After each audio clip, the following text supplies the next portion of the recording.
Is it good for you? I've had better.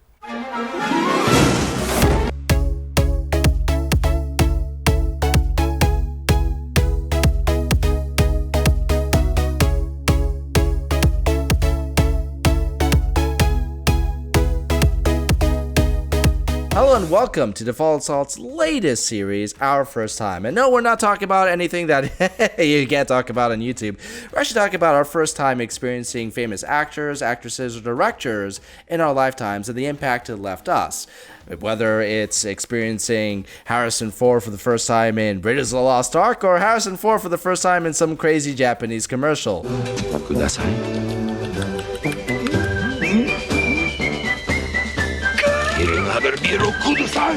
If that's the case, I feel very sorry for you. Unless your first time with Arnold Schwarzenegger was in a Japanese commercial, then I can only envy you.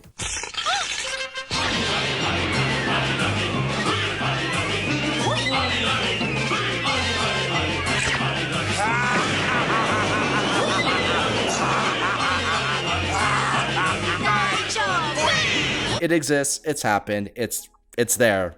You can't take it back. I've seen most extreme elimination challenge. Does that count? If it counted towards brain cells, yeah, I think it would count. But tonight, I'm actually going to surprise Kyle. In the same way that I surprise him whenever we do Who It Could Have Been, I'm going to bring up one of his favorite actors, an icon, one of the most distinctive voices you ever hear on film, Tim Curry. I love you. Kyle, what was your first time with Tim Curry? You know what's difficult about that, Demos, is he's done so much. It's one of those things where I come back and realize, oh snap, that was Tim Curry. Going far enough back, like he's the Grand Wizard in The Worst Witch. And he actually dances in a little music video during that awful movie. But he is easily the best part of it. I know, awful movie, but he's the best part of it. Kind of a theme for the career of that perfectly describes my first time with Tim Curry. I mean, Timothy James Curry carries, like, I'm surprised he doesn't have shoulder issues with all the movies that he's carried in his life. Obviously, my biggest problem with that is going to be the same problem that I think most people will have when they think about Tim Curry is the voice work. We've talked about Peter Pan and the Pirates, where he played Captain Hook. He was a voice on Mighty Max. He was a voice on many cartoon shows, Captain Planet, etc. You just made me realize he's the characteristic voice in the theme song in the credits. I'll get you next time, Captain. Oh my God, I just realized that was it. Son of a bitch, Demos, you made me do it again. Jeff Goldblum was on that freaking show. I mean, that all-star cast of all these great actors playing really ugly characters. I mean, I know Gaia was Whoopi Goldberg. I get that, but Jeff Goldblum, what? Jeff Goldblum as a polluter. I think he even mumbled there too. But regardless. Wow. I remember distinctly the first live action experience I had with Tim Curry. I cannot date back the first time I heard his voice. But the first time that I was aware of him as a man and as a performer was in that exact example you rated earlier. It was a bad movie, but he was the best part of it. Home Alone 2, Lost in New York. Clearly, as far as I'm concerned, Tim Curry is the reason to watch that film. He shines. Oh, no question. No question. And matter of fact, like, here's the thing. If you ever wondered why scenes of Harrison Ford and E.T. get cut out, just watch Home Alone 2 and Tim Curry's work and you'll see why. He becomes the film. And listen, I don't care if Tim Curry becomes the most conservative president. No one's ever cutting him out of that movie because then it would be like 15 minutes long. Oh, you know, I should do an edit of Home Alone and just make it a half-hour film of just Kevin versus Tim Curry. After he gets slapped and the mother goes out to find him, it cuts directly to the Christmas tree scene. You don't need anything else. It'll just be Kevin McAllister versus Tim Curry, and that movie is Oscar-worthy. I'll tell you what, I would never order a topping on a pizza again as long as it's Tim Curry that comes up to me and says, "And a pizza." A limousine and a pizza. As You long as know. it's followed with, Have a lovely day. That's an insane guest with a gun. I love you. I mean, let's just face it. He's one of those people that with his performance, he can turn really stupid lines into bona fide classics. I mean, listen, I'm the voice guy on this show, and I can't touch it. There's an insane guest with a gun, which sounds like a dumb line, and he sells it. There's an insane guest with a gun. He makes Rob Schneider look competent next to him. Whoa, hey, actually, no, he kind of does. You're absolutely right. What was your first film? Because I definitely have a pattern here. I remember specifically my first, second, and third. But what was your first? The way I'm doing this game, Demos, is when I say his name to myself, whom do I remember, right? And you have two of them, right? It's the hotel manager from Home Alone 2, the worst witch, which just makes me laugh invariably as in all its cheesy glory. And lastly, a movie that's underappreciated. It's been done many ways, but I mean, in how many worlds do you have Oliver Platt, I knew it. That's my second one. Jack Bauer, Rick Vaughn, the Sheriff of Nottingham, Robin, and of course, Tim Curry as Cardinal Richelieu? The Three Musketeers is still one of the more violent Disney movies that ever came out.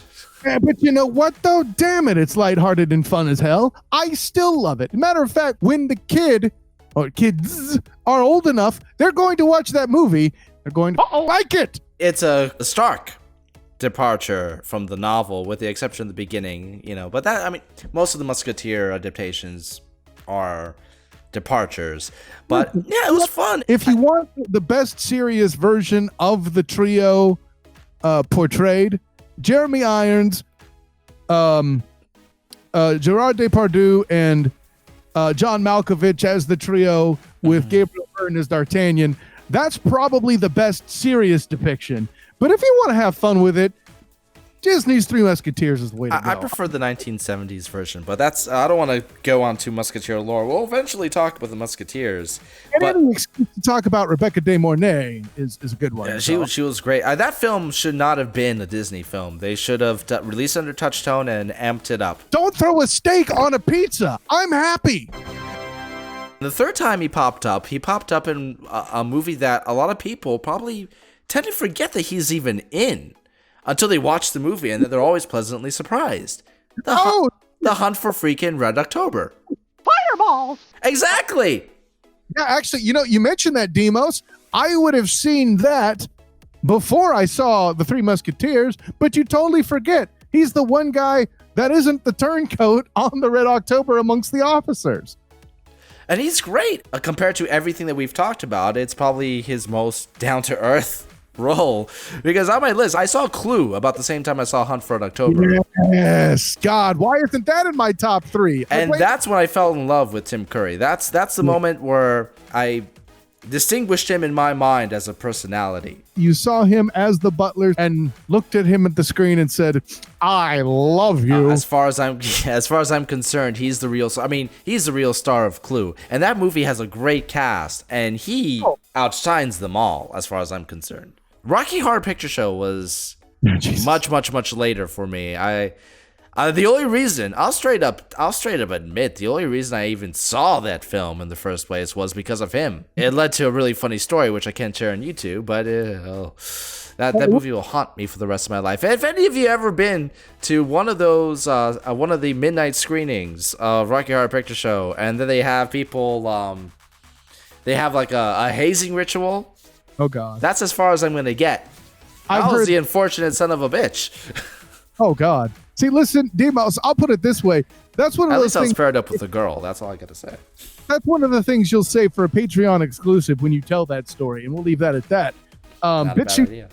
I'm just throwing that out there. But yeah, man. I mean, listen, it's odd. Like if we did an episode of Required Viewing on Rocky Horror Picture Show, as silly as it is, a movie like Rocky Horror Picture Show challenges Required Viewing as a show that we do. Like we may not like the production, or maybe we do, I don't know, and we haven't discussed it yet, but you'd be hard pressed. You've got, in order to exist in society today, you had to have heard of Rocky Horror. And listen, if I say to you, it's just a jump to the left, and you don't know what to do, people look at you like something's wrong with you. I don't think that movie has the stigma nowadays that it had back then, because when this movie came out in the 70s, it was very deviant. Nowadays, it's kind of tame. I'm not going to go so far. Kinda. I'm not going to go that far. Kind of tame means to me is I could watch this with grandma. Nah, I don't go that far. If we were to tackle it for required viewing, I feel like everybody's watching a production meeting here. The biggest noteworthy thing to point out about Rocky Horror is how you experience the movie. Watching it at home versus actually going out and seeing one of these midnight performances. Because it changes the whole game.